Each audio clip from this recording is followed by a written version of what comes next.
because of just a bucket of ketchup poured on her head by her younger sister. The woman turned over the table in discontent. A scuffle ensued between the two. With no option left to vent her anger, she cursed herself for being useless. They scrapped from the living room to the kitchen until their mother raised the frying pan in her hand, upon which they ceased. In truth, there was no deep hatred between them. It was just that the sister could no longer tolerate the elder sister's behavior. At 32, the older sister was jobless and boyfriendless, spending her days holed up at home playing video games. Mounds of garbage piled up on the coffee table, her pudgy belly peeking out from under her clothes, her sleepwear never changed, her messy hair never attended to. The cigarette in her hand seemed never to be extinguished, and the happiness water, probably alcohol, in her mouth never stops. Her only joy was defeating her nephew in the game. When she got hungry, she would rummage for something to eat at the family store downstairs. Shopping, even if just for 100 meters, she would find a bicycle to ride. She bought nothing but cheap junk food at the supermarket, and she would only crawl out of bed to have breakfast at noon. Even when she was bored at home, she would never help with household chores. The hot-tempered younger sister returned to her parental home with her child after a divorce, only to find her older sister spending her days teaching the child video games. Unable to bear the sight of her sister's indolent lifestyle, she sparked off a big fight between them. The fight ended due to their mother being pushed to the verge of a heart attack. In a fit of anger, Ichiko declared her intention to move out of the family home but stumbled as soon as she stepped outside the door. Her long-term lethargy had almost stripped her of basic mobility. Ichiko went to a real estate agency to look at apartments but was dissuaded by the exorbitant rents. Dejected, she went back home. Just when she thought of returning to her melancholic lifestyle, her mother handed her some money, saying, "You can't keep causing trouble like this. You're 32 years old and need to learn independence." With the money from her mother, she rented an apartment. However, the money was only enough for rent, and to make a living, she had to work. Having not left home for many years, she didn't know what kind of job to look for. On one of her routine visits to the dollar supermarket, she found out that they were hiring cashiers. As the job didn't require any skills, she applied straight away. Although the operation of the cashier was very simple, it was still somewhat confusing for her as she hadn't used her brain in many years. Added instructing from a sleazy male colleague, she was more clueless about her tasks. The sleazy man was, in every sense, a chatterbox, and he'd go on talking endlessly once engaged, making Ichiko greatly troubled. On one of the rare occasions when she had managed to sneak off to the warehouse for a break, an old lady barged in without notice. She started stuffing expired food from the floor into her bag. The old lady seemed a bit offbeat. It turned out that she used to work as a cashier at the supermarket but got fired for stealing money from the cash register. Since then, she resorted to scavenging expired food for sustenance. Near the supermarket, there was a small boxing gym. Ichiko would pause to watch men sparring whenever she passed by the gym on her shopping trips, although she'd never done more than watch. One day, a boxer named Yuji noticed her. Before Yuji could understand what was happening, Ichiko ran off. On another day, while Ichiko was tidying up the cashier counter, Yuji walked in with a bunch of bananas. Ichiko got a little nervous. She hastily calculated the total and accidentally knocked a coin bank to the floor in the process. She rushed out to pick up the coins, only to find that Yuji also habitually stuffed a 100 yen coin in the donation box. This was a habit Ichiko had kept for many years, and the gesture made her want to know more about him. "He only buys bananas every time he comes here, so we call him Banana Man," said the old man. When Ichiko looked back, she found the bananas Yuji bought were left on the counter. The next day, she took the bananas to Yuji. As she was about to turn and leave, Yuji called her back and asked her out. Being asked out by a man for the first time in her 32 years, Ichiko was momentarily flustered. Nevertheless, she agreed in the end. On the day of their date, she had dressed up specially and even wore a pretty dress. However, what Ichiko did not expect was that their first date did not involve any romance under the moon or a candlelit dinner. Yuji turned out to be even more clueless than she was. Their date took place at a zoo. Throughout the visit, Yuji hardly spoke a word.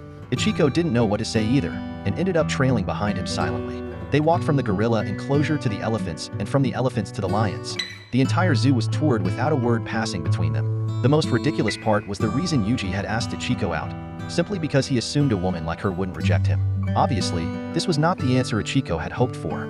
That night, the old lady came to get expired goods again, and this time was caught by the store manager who was on duty. He chased the old woman out and reminded Ichiko not to give her anything further, even if it's about to be thrown in the trash. After hearing this, Ichiko looked at him with admiration. Once the manager left the warehouse, the old lady sneaked back. Contrary to the manager's instructions, Ichiko gave the old lady a lot of food. At work, the boring old man started to harass Ichiko again. He was a decade older than her, but shamelessly asked her out and suggested that they become boyfriend and girlfriend. Just as Ichiko didn't know how to respond, Yuji walked in with a big bunch of bananas again. This time he did not have money, and offered 2 tickets to a boxing match as collateral. After this, he left without a second glance. However, once again, he didn't take the bananas with him.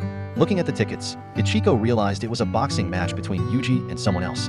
On the day of the match, Ichiko arrived at the venue early. Surprisingly, the old man also had the gall to follow her there. At the beginning of the match, Yuji seemed strong, but soon fell into a tough position. Until the match ended, he was mostly in the defensive position. The old man mockingly criticized Yuji's poor performance and took advantage of the situation to make inappropriate advances toward Ichiko. However, Ichiko was entirely focused on the match. As expected, Yuji lost the match. After the game, Yuji and Ichiko went to have dinner together. The old man shamelessly tagged along. It turned out that today was Yuji's last match, as at the age of 37, he was getting too old for the sport. Ichiko wasn't really interested in most of these things. The only thing she was curious about was why boxers embraced each other after the match. As she asked, "Are you guys friends?" Yuji didn't say anything, but the presumptuous old man explained to her, after the match, they are no longer opponents. The hug is a basic boxing protocol, a gesture to show respect to the opponent. During a moment when Ichiko left for the restroom, Yuji asked the old man, "Are you two together?" Unexpectedly, the audacious old man replied, "Yes, it's Ichiko who pursued me." I reluctantly agreed. Yuji didn't say a word, but quietly stood up, punched the old man hard, and left the scene. When Ichiko returned from the restroom, she looked puzzled. The old man told her Yuji had left because of an urgent matter. On the way home, the old man kept pestering her, insisting on taking her to a hotel. Ichiko disagreed, but was knocked unconscious with a punch and forcefully dragged into a room. When Ichiko woke up, she instinctively resisted and tried to leave, only to receive another heavy punch. That night, she lost her purity that she had safeguarded for 32 years. Afterward, she didn't cry or make a fuss. She just quietly called the police. 交換されました。今寝てます。 Beside physical pain, her whole body felt numb. After all, she felt like she was just a lump of mud. So it didn't matter if she was more dirted. When she staggered home, Ichiko immediately collapsed on the floor and slept for an entire day. That night, she arrived at work dragging her heavy body. She thought that justice would be served to the old man, but the store manager said that he had fled with all the money from the cashier.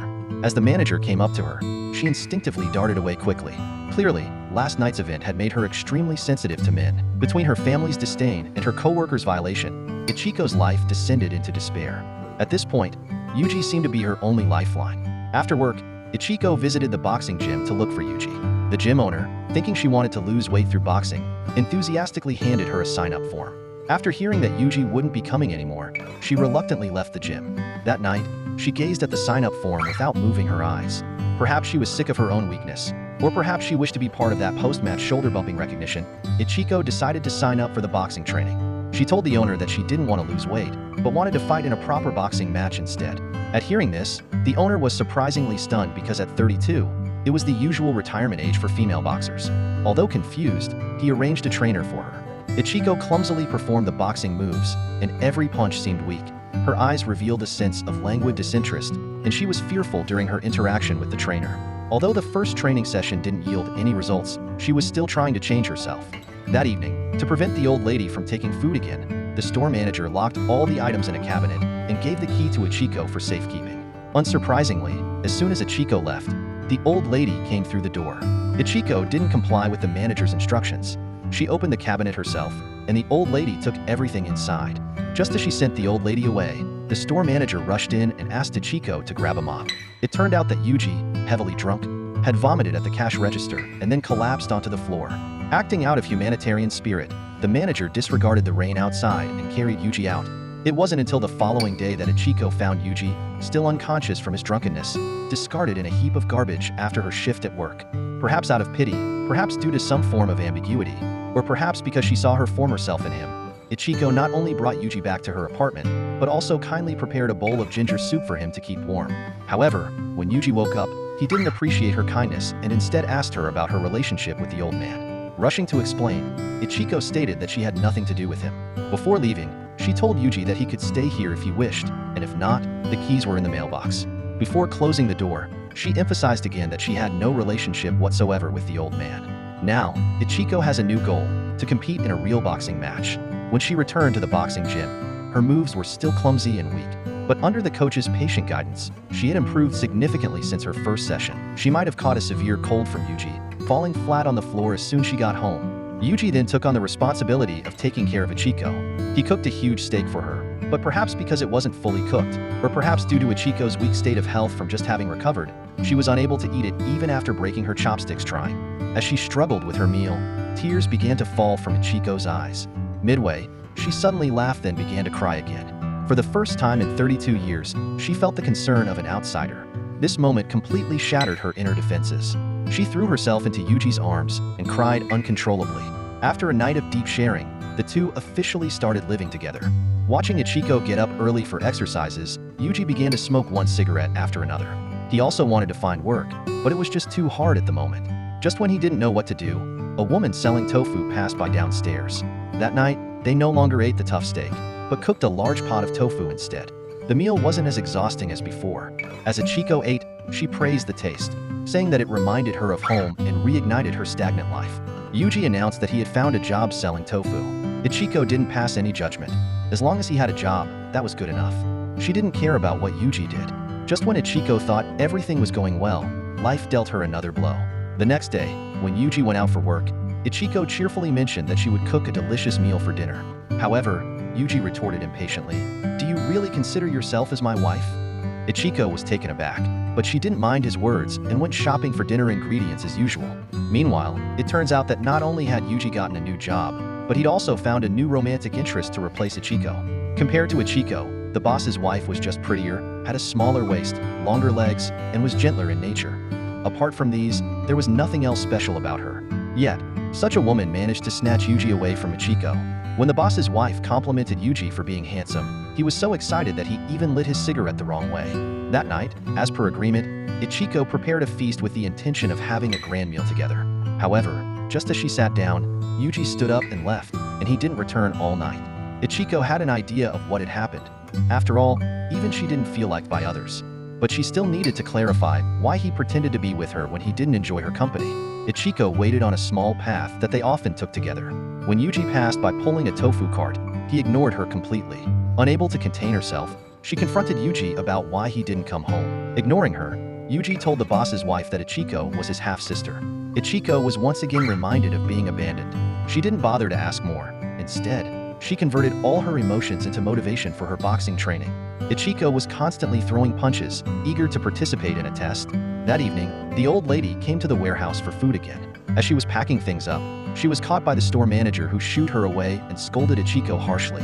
Once again, Ichiko gave the manager a look of unwavering determination. After tearing the items in her hands to shreds, she started throwing punches again. Her punches grew quicker, her jump rope skipping became steadier, the frequency rose, and her gaze became more resolute. Whether in the boxing gym or warehouse, supermarket, or street, Ichiko was always practicing tirelessly. When life has direction, it becomes meaningful. The boxing match became a target of effort, bringing new meaning to her life. In training with punch after punch, she shattered the image of her old self, replaced by a completely renewed Ichiko. The gym owner admired Ichiko's rapid progress and was deeply moved by her persistence and conviction, and arranged a test for her. Unexpectedly, Ichiko excelled in both the written and physical exams, easily passing the entire assessment. The gym owner couldn't believe she passed on her first try. However, what Ichiko proposed next was even more surprising. She wanted to participate in an official boxing match. However, the gym owner told her that participating in matches requires not only money, but also the selection of an opponent. Stepping into the ring meant real combat, not a game. Boxing isn't a tool for self-satisfaction, but Ichiko was not going to give up. That night, the store manager packed all of the expired food into garbage bags, intending Ichiko to deliver it to the old lady in this manner. Ichiko initially didn't want to engage with him, but the store manager kept making fun of her unrelentingly. When he approached to strike back, he collapsed in tears on the ground, quivering as he shouted out.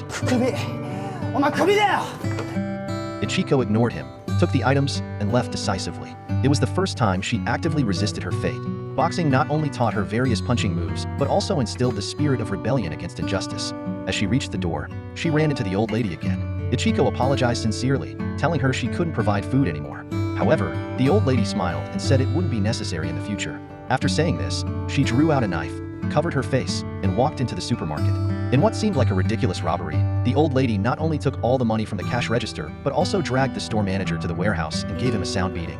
Before she left, she gave Ichiko a piece of chocolate as a token of gratitude and bid her a warm goodbye. Ichiko stood at the door lost in thought, waving at the old lady's retreating figure. This moment wasn't just a farewell to the old lady, but also a goodbye to her own decadent past. After quitting her job, Ichiko wholly devoted herself to boxing.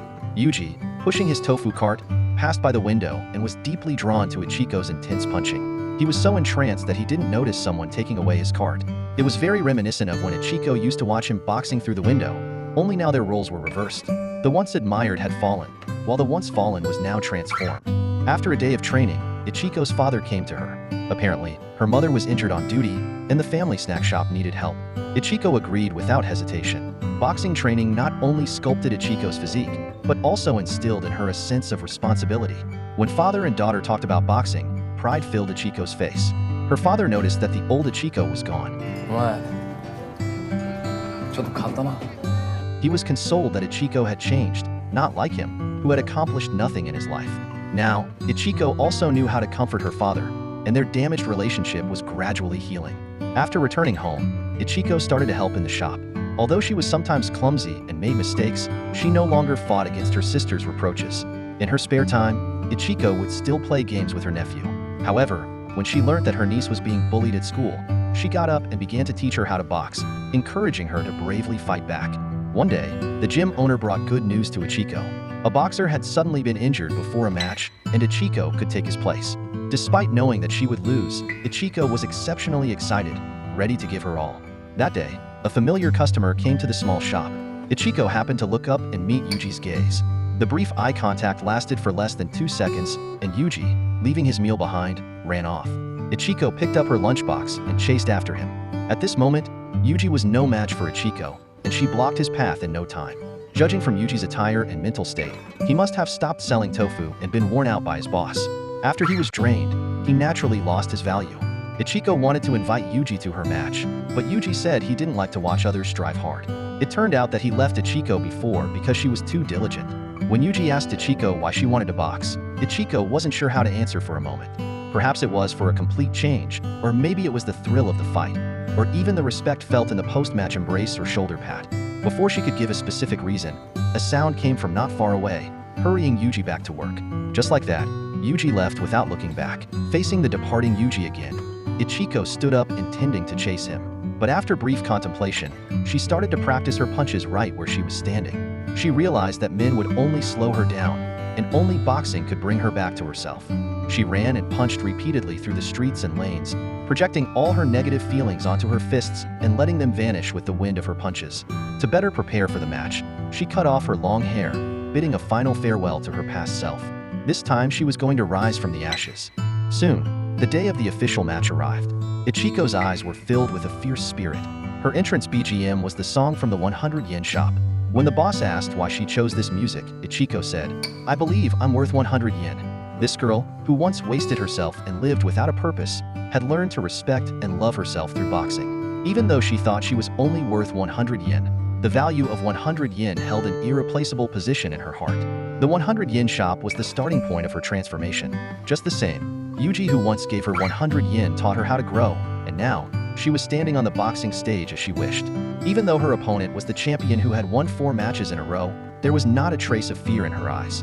Instead, a sense of satisfaction and determination filled them.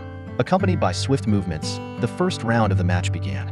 Ichiko was quick with her punches, but she couldn't gain an advantage over her seasoned opponent.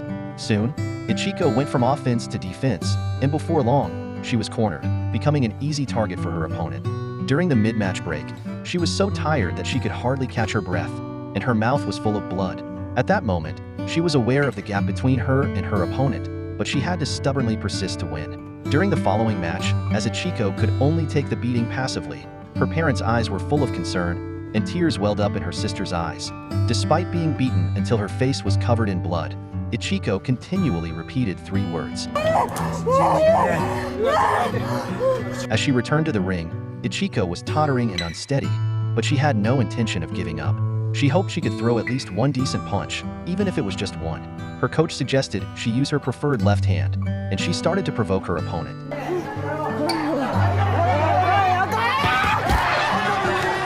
After dodging 2 successive hooks from her opponent, Ichiko finally seized an opportunity.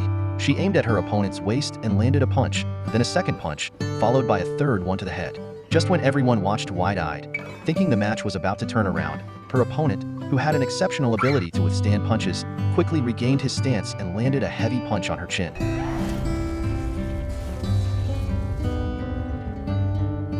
Ichiko collapsed onto the ground, falling right in front of Yuji. Scenes from the past started flashing through her mind.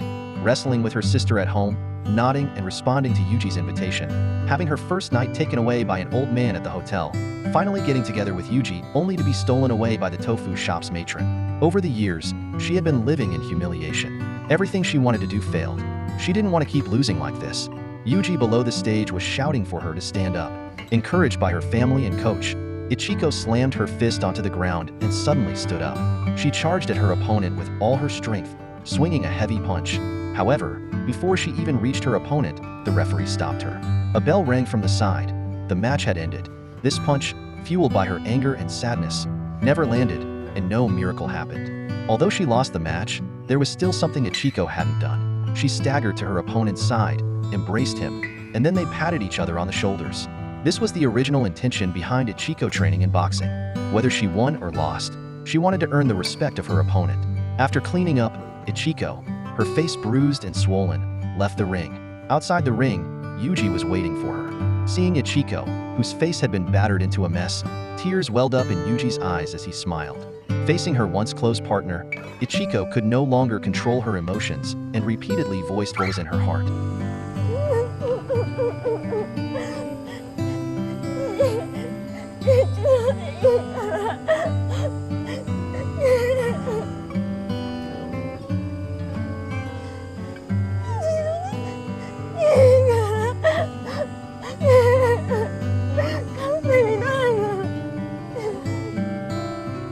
At that moment, Ichiko really wished Yuji could give her a comforting hug. However, Yuji, as firm as a man of steel, took her hand and did not let go, no matter how she tried to shake free. They walked together into the distance, finally disappearing into the night. 100 Yen Love is a Japanese drama film released in 2014, directed by Masaharu Take and starring Sakura and Hirofumi. Fairy tale endings are often beautiful and desirable, but life is not a fairy tale. I'm glad this film didn't take the usual path. Rather, it showed the helplessness and bitterness of life, the ridiculous sorrow, and the defeated anger. Life is such a tragicomedy. When you're lying in a bundle of rotten cotton, wanting to change, and your fist lands on that rotten cotton, making it weak and soft. But there's no denying that you punched. That's the truth of ordinary life. But at the same time, I'm glad the film didn't let the viewer feel completely powerless. The change in Ichiko is visible. This tells everyone that the process of striving is more important than the result. A boxing match cannot change one's life or complete the miraculous comeback of a failure. But that doesn't mean it's useless. Its usefulness lies in that there must be a result to the match. Winning or losing is just the result. It has no meaning.